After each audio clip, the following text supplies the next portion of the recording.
കാർട്സിൻ്റെ പുതിയ വീഡിയോയിലേക്ക് എല്ലാവർക്കും സ്വാഗതം. ഇന്ന് നമ്മളൊരു യൂസർ റിവ്യൂ ആണ്.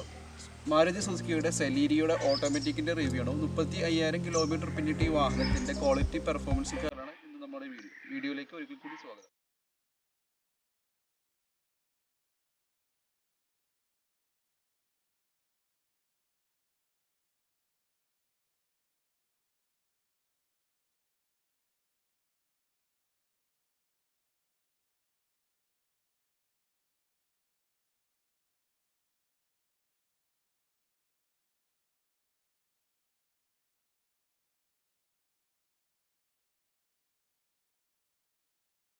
വണ്ടിയുടെ ഫ്രണ്ട് പോർഷനിൽ വരികയാണെങ്കിൽ വളരെ ചെറുതായിട്ടുള്ള ഒരു ഹെഡ്ലൈറ്റ് ആണ്. അതിൻ്റെ ഉള്ളിൽ തന്നെയാണ് ഇൻഡിക്കേറ്റേഷൻ കൊടുത്തിട്ടുണ്ട്.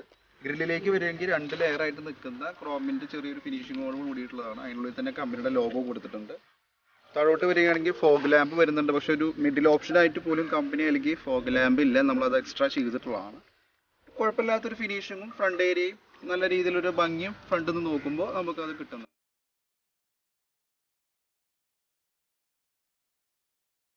സൈഡിൽ നിന്ന് നോക്കുമ്പോൾ സെലീരിയോ വലിയൊരു മോശമില്ലാതെന്ന് പറയാൻ പറ്റില്ല. ഒരുപാട് ബാഡ്ജിങ്ങും കാര്യങ്ങളൊന്നും ഇല്ല.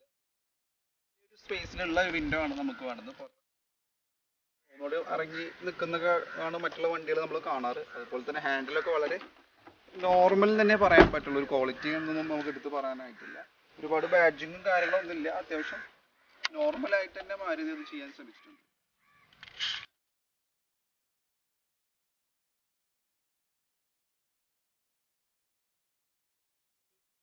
വ്യൂ ഉള്ള ഒരു മിറർ തന്നെ ബാക്കിൽ വരുന്നത്.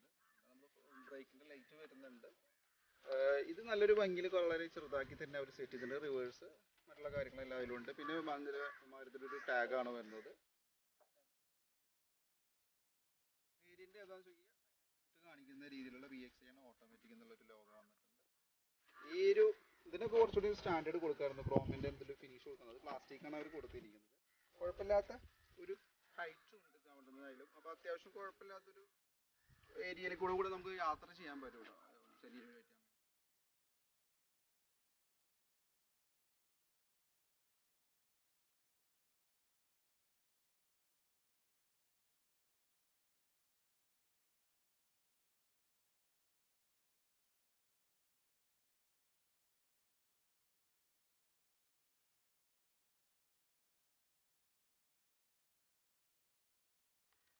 അപ്പോൾ വണ്ടിയുടെ ഇൻറ്റീരിയലാണ് നമുക്കൊന്ന് ഫസ്റ്റ് ഒന്ന് ചെക്ക് ചെയ്യാം. ഡാഷ്ബോർഡ് മിക്സഡ് ആണ്, 2 കളറിൽ വരുന്നത്. അതെനിക്ക് വളരെ ഇഷ്ടപ്പെട്ടൊരു സംഭവം കൂടിയാണ്. പിന്നെ ഏസിൻ്റെ ഇൻറ്റീരിയറിലും പഴയതിനേക്കാൾ ഒന്നുകൂടി മാറ്റം വരുത്തിയിട്ടുണ്ട്. നല്ലൊരു ഭംഗിയിൽ തന്നെ ചെറിയ ക്രോം ഫിനിഷിംഗ് ഒക്കെ കൊടുത്തിട്ട് വന്നിട്ടുണ്ട്.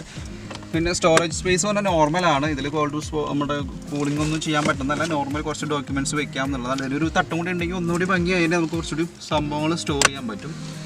പിന്നെ വരുന്നത് മ്യൂസിക് സിസ്റ്റം ആണ്. ഇതിൽ കമ്പനി മ്യൂസിക് സിസ്റ്റം പ്രൊവൈഡ് ചെയ്യുന്നില്ല. നമ്മൾ എക്സ്ട്രാ പേയ്മെൻറ്റ് ചെയ്താലാണ് നമുക്കത് കിട്ടുള്ളൂ.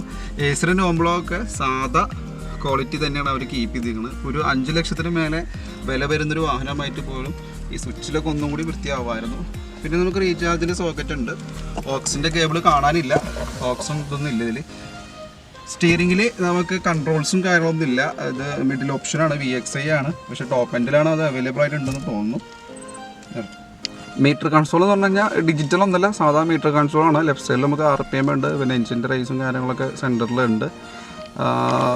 ഇത് ഓട്ടോമാറ്റിക് ആയതുകൊണ്ട് നമ്മൾ ഏത് ഗിയറിലാണ്, എന്തിലാണോ, ന്യൂട്രാണോ, പാർക്കിംഗ് ആണോ എന്താണെന്നുള്ളത് അത് റൈറ്റ് സൈഡിൽ ഇതിൽ കാണിക്കുന്നുണ്ട്. ഇത് 35,596 ഇപ്പോൾ ഓടിക്കഴിഞ്ഞു.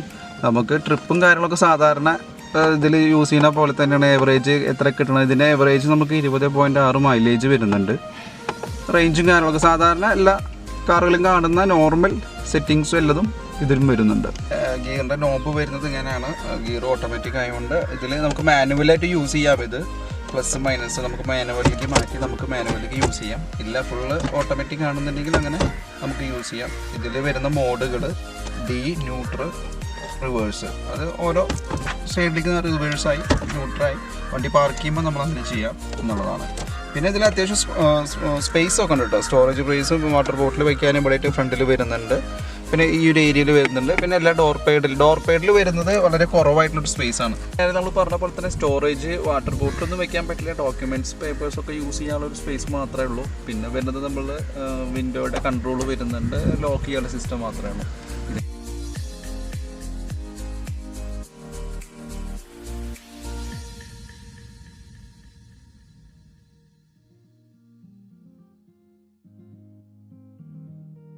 ബാക്ക് സൈഡിലെ ഡോർ വരികയാണെങ്കിൽ ബാക്കിലാണ് നമുക്ക് വാട്ടർ ബോട്ടിൽ വയ്ക്കാനുള്ള ഒരു സ്പേസ് ഉള്ളത്. അതുപോലെ തന്നെ കൺട്രോൾസ് ഇവിടെ വരുന്നുണ്ട്.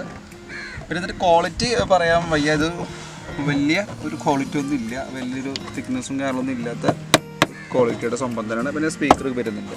ബാക്ക് സ്പേസിലെ സീറ്റിങ്ങിൻ്റെ ഒരു കാര്യം പറയുകയാണെങ്കിൽ നല്ല ഒരു ലെഗ് റൂമൊക്കെ ഉള്ളൊരു സ്പേസ്, അത്യാവശ്യം സ്പേസ് ഉള്ളതാണ്. ഒരു 2 പേർക്ക് സുഖകരമായിട്ട് ഇരുന്ന് പോകാൻ പറ്റുന്ന ഒരു വണ്ടിയാണ് സെലീരിയോ. ഒരു 4 പേർക്കൊക്കെ സുഖമായിട്ട് ഇരുന്ന് പോകാൻ പറ്റും.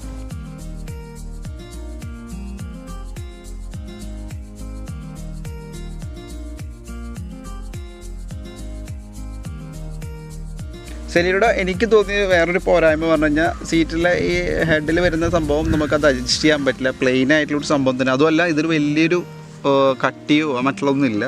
സീറ്റിങ് ഏവറേജാണ്. എനിക്ക് പേഴ്സണലി എനിക്ക് വലിയ താല്പര്യമായില്ല. ഒന്നും കൂടി ഇതാക്കായിരുന്നു. അവരെ ക്ലോത്തൊക്കെ വളരെ നൈസ് ക്ലോത്തും സ്പോഞ്ചിൻ്റെ ഐറ്റംസൊക്കെ വളരെ കുറവാണ്. അതുമല്ല പെട്ടെന്ന് ചെളിയും കാര്യങ്ങളൊക്കെ പിടിക്കുന്ന ഒരു സെറ്റപ്പും കൂടിയിട്ടുള്ള ഒരു ക്ലോത്താണിത്. അത് ഒരു പോരായ്മയായിട്ട് എനിക്ക് തോന്നിയിട്ടുണ്ട്. ഇവിടെ ബൂട്ട് സ്പേസ് ഒന്ന് ചെക്ക് ചെയ്യാം. കുഴപ്പമില്ലാത്തൊരു ഇതുണ്ട്. 235 ലിറ്ററാണ് ഇതിൻ്റെ ബൂട്ട് സ്പേസ് വരുന്നത്.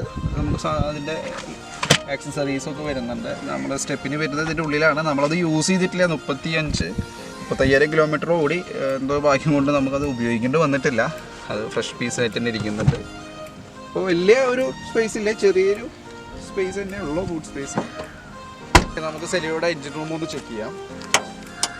ഇതൊരു ഹൈഡ്രോളിക് ആവുക വെച്ചെങ്കിൽ ഒന്നുകൂടി ഒരു ഉപകാരമായിരുന്നു. കുറച്ച് പ്രായമായ ആൾക്കാർക്കൊക്കെ ഉപയോഗിക്കാൻ സുഖം. ഇതാണ് എഞ്ചിൻ റൂം. 1000 cc താഴെ വരുന്ന ഒരു വണ്ടിയാണ്. കുഴപ്പമില്ലാത്തൊരു വണ്ടിയാണ്. 3 സിലിണ്ടറാണ്. അത് പെട്രോൾ എഞ്ചിനായോണ്ടിരിക്കാൻ വലിയ ഷിവറിങ്ങും കാര്യങ്ങളും സൗണ്ടും കാര്യങ്ങളൊക്കെ കുറവ് തന്നെയാണ് ഉള്ളത്.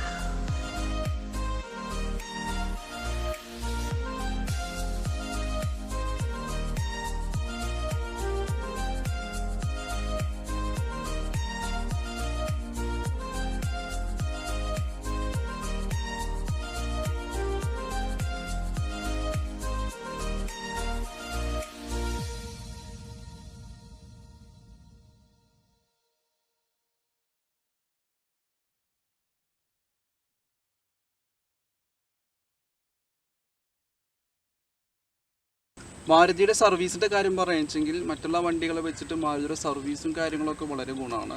നമുക്ക് വാല്യൂ ഫോർ മണി എന്ന് പറഞ്ഞ പോലെയുള്ള കാര്യമാണ്. ഒരുപാട് പാർട്സ് ചേഞ്ച് ചെയ്യേണ്ട ആവശ്യമൊന്നും വന്നിട്ടില്ല ഈ വണ്ടിക്ക്. നമുക്ക് വണ്ടി ഒന്ന് ഓടിച്ചു നോക്കാം. സാധാരണ നമ്മൾ ലിവർ ഡീലിടുക, വണ്ടി ഒന്ന് പതുക്കെ സ്റ്റാർട്ട് ചെയ്യാം.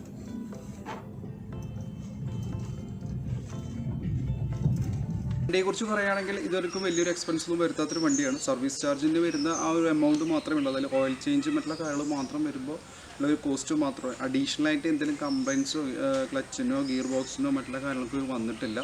ഇത് 2017 മോഡൽ വണ്ടിയാണ്. 35,000 കിലോമീറ്റർ പിന്നിട്ടുണ്ട്. ഒരു വിധത്തിൽ കറക്റ്റ് പറയുകയാണെങ്കിൽ ഒരു വിധത്തിലുള്ള എക്സ്പെൻസും ഈ വണ്ടി നമുക്ക് തന്നിട്ടില്ല.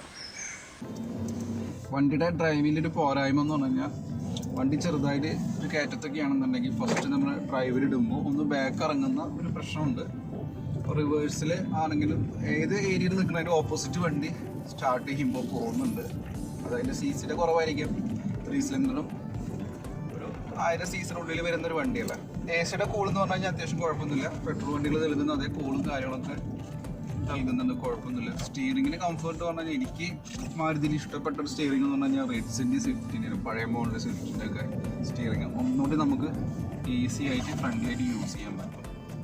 ഹമ്പ് ചാടുമ്പോൾ ചെറിയ ഒരു പ്രോബ്ലം എന്ന് പറഞ്ഞു കഴിഞ്ഞാൽ ചിലപ്പോൾ നമ്മൾ ഫസ്റ്റിലേക്കാണ് മാക്സിമം പോവുക. ഒരു 40 സ്പീഡിന് താഴോട്ട് വരുമ്പോൾ തന്നെ അത് ഓട്ടോമാറ്റിക് ഫസ്റ്റിലേക്ക് പോകുന്നുണ്ട്. അതിൻ്റെ നമ്മൾ ഗിയറിലെടുക്കുമ്പോൾ സെക്കൻഡിൽ നമുക്ക് എടുത്ത് പോകാവുന്നൊരു സ്ഥലമാണെങ്കിൽ തന്നെ മെമ്മറിയിൽ അത് ഫസ്റ്റിലേക്കാണ് വണ്ടിയുടെ പോകുന്നത്.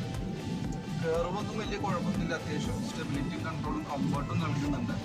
ഓവർടേക്ക് ചെയ്യുമ്പോഴാണ് വേറൊരു ഇഷ്യൂ വരുന്നത്. ഓവർടേക്ക് ചെയ്യുമ്പോൾ ഒരു ജസ്റ്റ് ഒന്ന് സ്ലോ ആയതിന് ശേഷമാണ് അതിൻ്റെ പെർഫോമൻസ് നമുക്ക് അറിയുന്നത്. റോഡിൽ നമുക്ക് ചെക്ക് ചെയ്യാം. ബാക്കിയൊന്നും കുഴപ്പമില്ല. ഈ ഒരു CCയിൽ നമുക്ക് നൽകാവുന്ന എല്ലാ പെർഫോമൻസും ക്വാളിറ്റിയും സെലീരിയ നമുക്ക് നൽകുന്നുണ്ട്.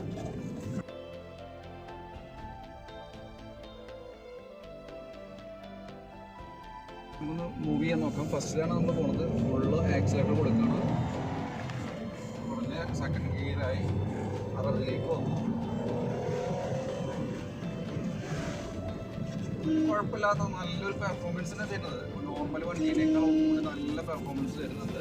വിശേഷങ്ങൾ ഇവിടെ അവസാനിക്കുകയാണ്. അടുത്ത വീഡിയോയിൽ കാണുന്നവരെ take care, bye, see U.